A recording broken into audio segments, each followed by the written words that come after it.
Department of State Services, the DSS, is currently receiving a backlash on social media for saying no one showed up to pick up Omoyele Sowore, convener of the Revolution Now movement, after his bail conditions were met. The secret police of Nigeria have been under pressure over the continued detention of the activist despite the ruling of the court. Reports have it that the Department of State Services noted that nobody turned up to take delivery of Omoyele Sowore since a court order was received for his release. Shortly after the DSS statement was issued, Inibe Effiong, one of Sowore's lawyers, took to Twitter to deny the statement. He said he was at the DSS office, but he simply refused to release Omoyele Sowore, noting that a statement by the Department of State Services is false and contemptuous. Could this be a deliberate ploy to further hold on to the convener of the Revolution Now protest, Omoyele Sowore? Well, this morning, from our Rise Abuja studio, we will be joined by Comrade DG Adeyanju, social activist and commentator who led a protest at the DSS office in Abuja. We shall also be talking to Mrs. Shola Oshodi John, registrar at the Nigerian Institute of Chartered Arbitrators, on the milestones and also the challenges of the institutes as they mark their 40th anniversary. Now, moving on today, we'll also be speaking with Professor Obasi on Nigeria's budgeted sum of 12.3 billion naira for office and residential rent of ministries, departments and agencies for the year of 2020. Then Nigerian politician Buba Galadima will be here to discuss the state of the nation with us, and we'll also, of course, be catching up on news-making headlines around the globe today and review the newspapers with Arise News analyst Emmanuel Efeni, while Ojiokpi will fill us in on what's trending around the world today. It's going to be all of that and a whole lot more today on The Morning Show.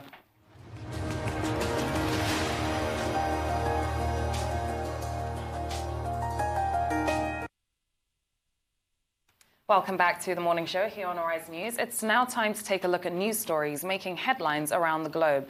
The close of Nigeria's land borders to its neighbors has kept the value of the naira strong. At the parallel market, a new report has now shown. The managing director and chief executive officer of the Financial Derivatives Company Limited, Mr. Bismarck Rawane, stated this in a report that was titled "A Pound of Flesh," which was obtained by our sister outfit this day over the weekend.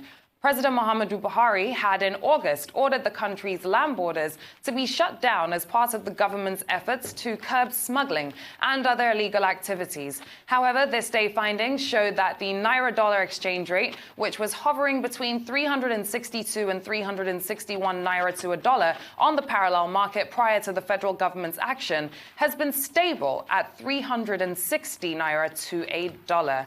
So, Doctor, some rather good reports coming out with regards to the effects of the border closure as obtained by our sister outfit this day. What is your take on this? Well, I mean, there's been a persistent effort, a deliberate effort on the part of the government authorities to control the narrative as to the value of the decision of the Nigerian government to close land borders against its neighbors, particularly Niger, Chad, and Republic of Benin. But in this particular instance, we have someone who is wearing two caps. One as an economist, he's CEO of the Financial Derivatives Company. He's an economist. One of those economists, you would say, knows his audience without any doubt. And he's a regular guest on this program. But he was speaking here at the monthly breakfast session of the Lagos Business School. Although the headline says, it drew attention to how the naira has firmed up a little bit as a result of the closure of the border. But he said a lot of other things. He commented, for example, on, the Production Sharing Contracts Amendment Act, which the president signed into law, and how that could have implications in the long run also for investor confidence. He talked about unemployment in some of the states that you ordinarily say have high revenue, about 5 states that he identified, including Lagos and Rivers, of course. But he expressed concern about, the high unemployment rate in those states, and I guess in the country generally. And he also talked about certain issues within the economy, the challenges of multiple taxation, high inflation, unemployment, the level of investment flow within the country. So what he did at that brief first session is to attempt a holistic review, of the state of the economy at this moment. And of course, being a member of the Economic Advisory Council, I imagine that, the relevant government departments will not just focus on, maybe the dollar farming up, although he also made a point that, look, with the Yuletide season, Christmas almost around the corner, that picture that he painted is likely to change, because there will be a greater inflow, of forex, of dollar into the Nigerian economy. So I think it's better to read the full report. The newspaper report, I think, does not fully cover the entire territory, and the headline, will seem to just reduce what his position is. But, he being a very accessible person, we probably will have the opportunity, maybe sometime during the week, to invite him to give us his own comprehensive, face-to-face, assessment of the state of the economy. But I know that, in his previous appearances on this program, he had always made it clear that we can do better in terms of economic growth. Absolutely. And we can do better with regard to policy consistency. But yes, opinion is divided, however, on the gains and the disadvantages of the closure of our land borders. But of course, that the last time we reviewed this, what we said was that, the Nigerian government is proposing a tripartite meeting with Nigeria, and the Republic of Benin to review the closure of the land borders and to agree on, certain details, particularly with the rules of origin, particularly with the identification of persons going across the border, and also with regard to, containers and all kinds of warehouses that are between the borders, Nigeria and the neighboring countries. So we would like to see what the outcome of that meeting will be. But of course, Nigeria will continue to insist that he's defending his own sovereign interest, and that Nigeria's sovereign interest, should prevail beyond and above every other consideration. Well, sometimes harsh protectionist measures are necessary. And like you said, the cons and there are the pros. People are divided. But at the end of the day, Nigeria is set on what it's trying to achieve here. So we can only really hope for the best. Let's take our next story. Now, the Chinese government has asked its Nigerian counterpart to settle the legal dispute over the $5.8 billion Mambilla power project, or it's not going to provide funds for the project. Now, the China Gezhouba Group Corporation of China, also known as CGGCC, and the China Geoengineering Group Corporation, CGGC, had in 2006 won the bid for a joint venture to execute the hydropower project with a proposed capacity of 3,050 megawatts. But in 2003, the federal government, or the federal ministry rather, of power had awarded the build, operate and transfer contract of the project to Sunrise Power and Transmission Company Limited, SPTCL, which is a local content partner. Now, according to reports, the power ministry in November 2017 signed another engineering procurement and construction contract with Sinohydro Corporation of China, CGGCC and CGGC, to form a joint venture for the execution of the project, excluding CPTCL.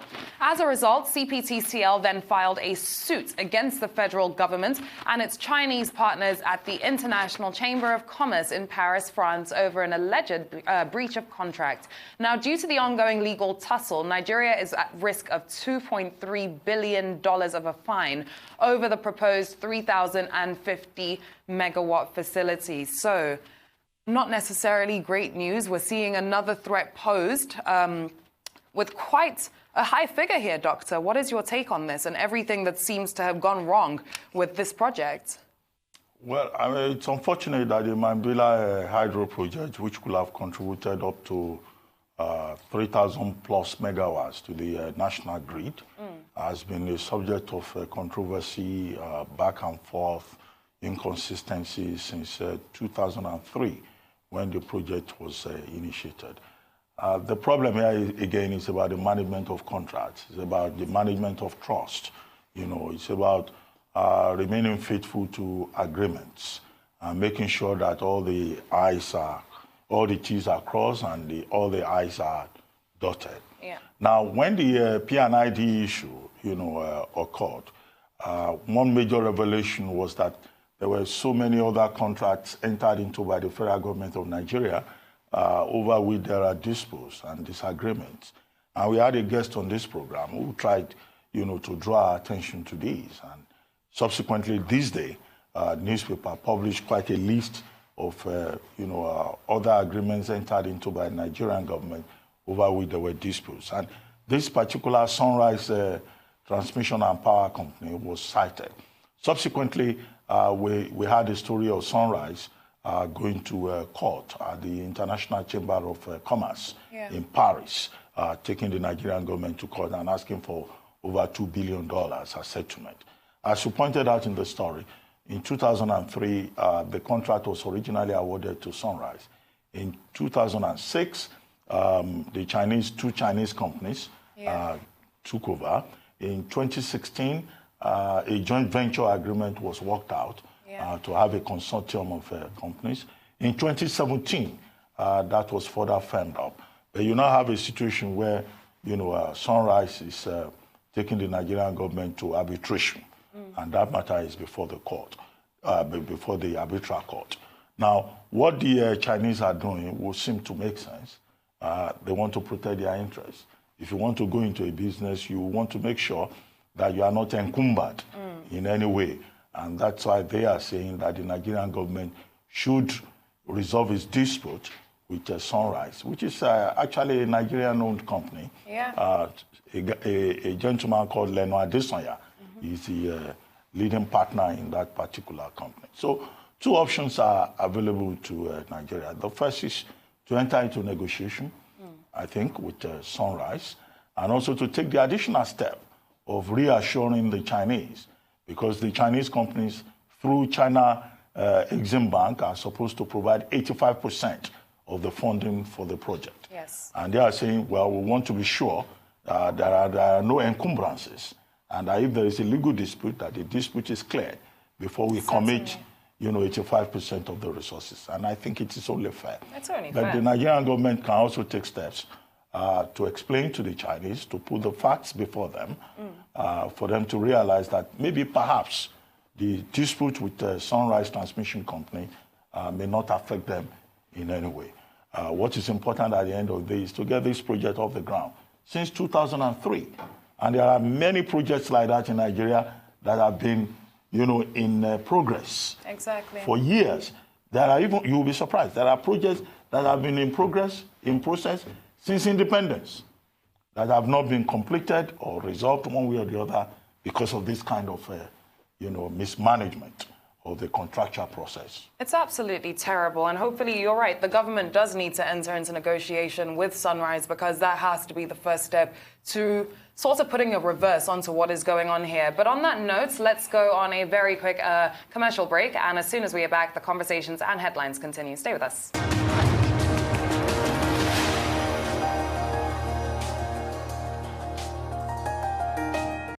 Welcome back. You're still watching The Morning Show here on Arise News, and we are still looking at the news headlines of today. Now, back to Nigeria, where the Academic Staff Union of Universities, ASUU, in Nigeria has said that it's not going to go to court to stop the federal government from enrolling university lecturers into the Integrated Payroll and Personal Information System, IPIS, that was designed for federal workers because of the federal government's record of violating court orders. Now, this comes as human rights activist and senior advocate of Nigeria, Femi Falana, has stated that the federal government only obeys the judgments of foreign courts. Now, the umbrella body of Nigerian university teachers had opposed the IPIS system, saying that it's not only unconstitutional, but also a violation of the law on university autonomy and other agreements reached with the federal government.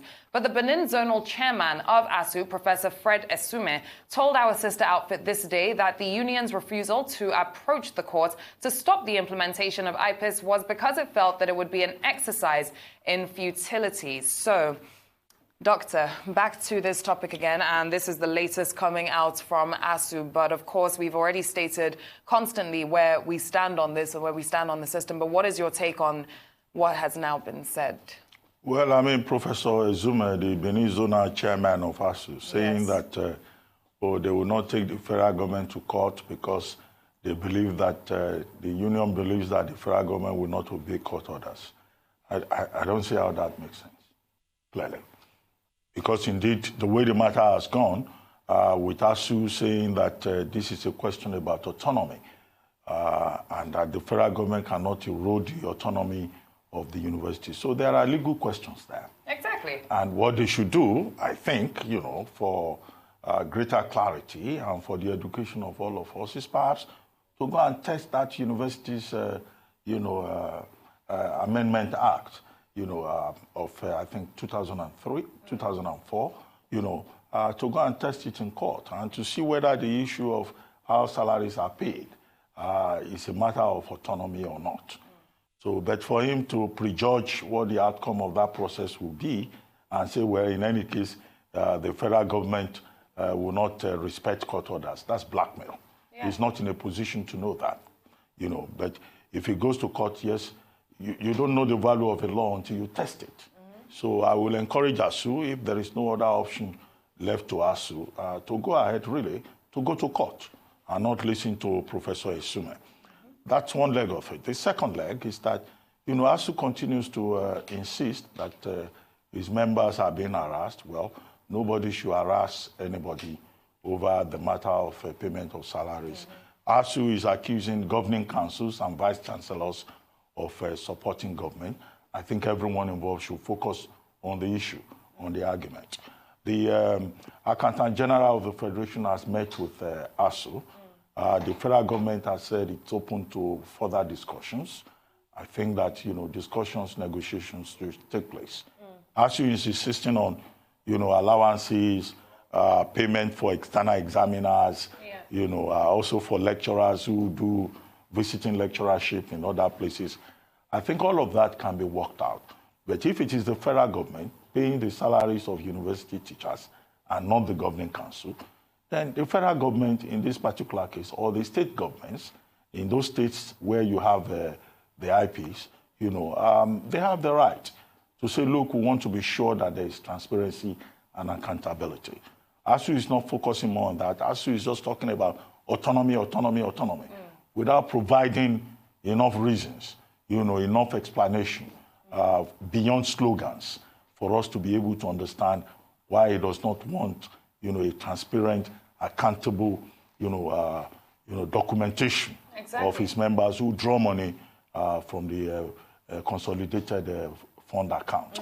So, I find it difficult to shift my position on this matter, even if my natural sympathies are supposed to lie with ASUU. But I think ASUU is not communicating well enough, and it will do well to, discuss with the federal government. And the federal government has shown good faith by not insisting on the October 31 deadline of stoppage of salaries for persons who are not enrolled in this IP's system. Absolutely, Doctor. I couldn't have said it better myself. Now, let's head over to Bolivia, where Bolivian President Evo Morales has announced his resignation following 3 weeks of sometimes violent protests over his really disputed re-election, really. Now, this came after the army and the police withdrew in their backing. Dan Warren has been following the journey of Bolivia's longest-serving president. Let's take a look at this. Deadly protests. The decision came after a day of fast-moving developments, including an offer for Morales to hold a new election. But the crisis deepened dramatically when the country's military chief went on national television to call on him to step down. Morales was the first member of Bolivia's indigenous population to become president and was in power for 13 years and 9 months, the longest term in the country's history. But his claim to have won a fourth term last month set off unrest that left 3 people dead and over 100 injured in clashes between his supporters and opponents. The leadership crisis escalated in the hours leading up to Morales' resignation. 2 government ministers in charge of mines and hydrocarbons, the Chamber of Deputies President, and 3 other pro-government legislators announced their resignations. Some said opposition supporters had threatened their families.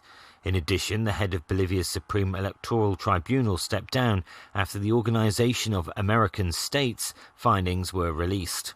Also, the Attorney General's office said it would investigate the tribunal's judges for alleged fraud. Morales first elected in 2006 and went on to preside over a commodities-fed economic boom in South America's poorest country. The former leader of a cocoa growers' union had paved roads, sent Bolivia's first satellite into space and curbed inflation. But many who were once excited by his fairy tale rise have grown wary of his reluctance to leave power. He ran for a fourth term after refusing to abide by the results of a referendum that upheld term limits for the president. He was able to run because Bolivia's constitutional court disallowed such limits. After the October the 20th vote, Morales declared himself the outright winner, even before official results indicated he obtained just enough support to avoid a runoff with opposition leader and former President Carlos Mesa. A 24-hour lapse in releasing results fueled suspicions of vote rigging. The OAS sent a team to look into the election. Its preliminary recommendations included holding a new contest with a new electoral body. During the unrest, protesters torched the headquarters of local electoral tribunal offices and set up roadblocks that paralysed parts of Bolivia. Pressure on Morales increased ominously on Saturday when police on guard outside Bolivia's presidential palace abandoned their posts and police retreated to their barracks in at least 3 cities. So what happens now to a country that is still divided and still scenes of violent protests taking to the streets? Time will tell, but the international community will have no choice but to get involved. Dan Warren, Arise News. Now, he was Bolivia's longest-serving president, 14 years, and his supporters are calling this a coup, although the more revolutionary side doesn't think to seem so, or doesn't think things are that way. What is your take, Doctor, on this? Well, I mean, it's the president of Venezuela, who is himself embattled, and the president of Cuba, yes, who are both describing this as a coup.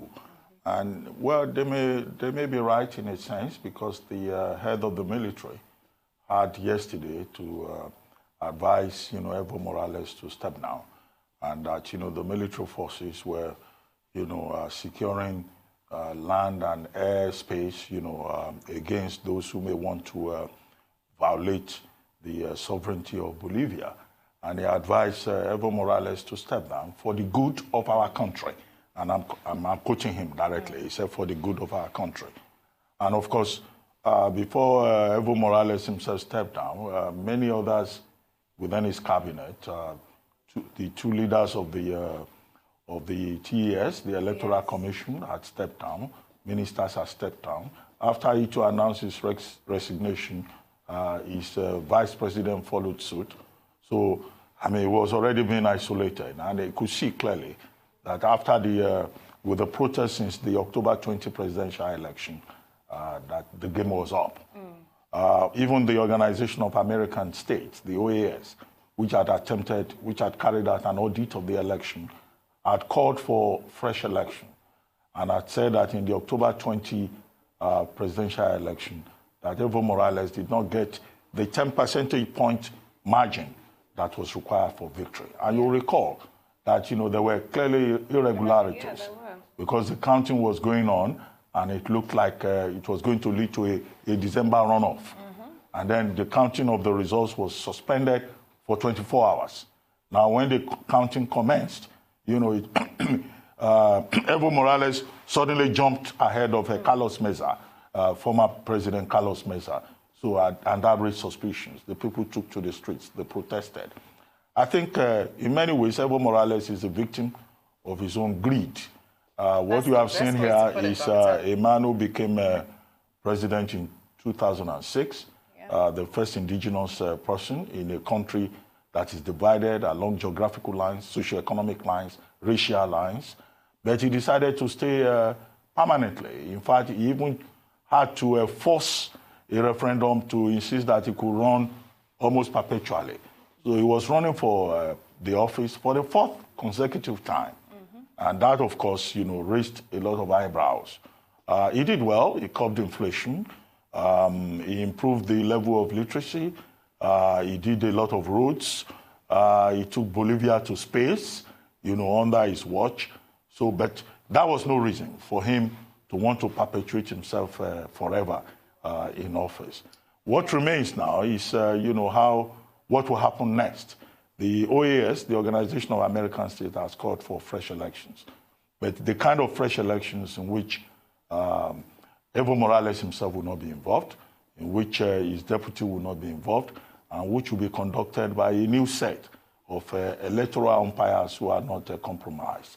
He's been granted asylum by at least 1 or 2 countries, but he says he's not leaving Bolivia and that he has no reason to leave. And if anybody thinks that he corruptly enriched himself, they should provide the evidence. I think that I hope this translates effectively into the end of an era in Bolivia, and that Evo Morales will find other engagements for his energy. Absolutely, Doctor. I couldn't have said it better myself. And it's sort of like, someone described it to me and said it's like the South American version of the Arab Spring is literally what's going on right now. And there is so much revolution going on all over South America, not just in Bolivia, but we're seeing these reports coming out in the news every week, and it's good for their progress. It's healthy for their change and their progress. So honestly speaking, I don't really think this was the worst news this morning. That is all that we have on the news headlines.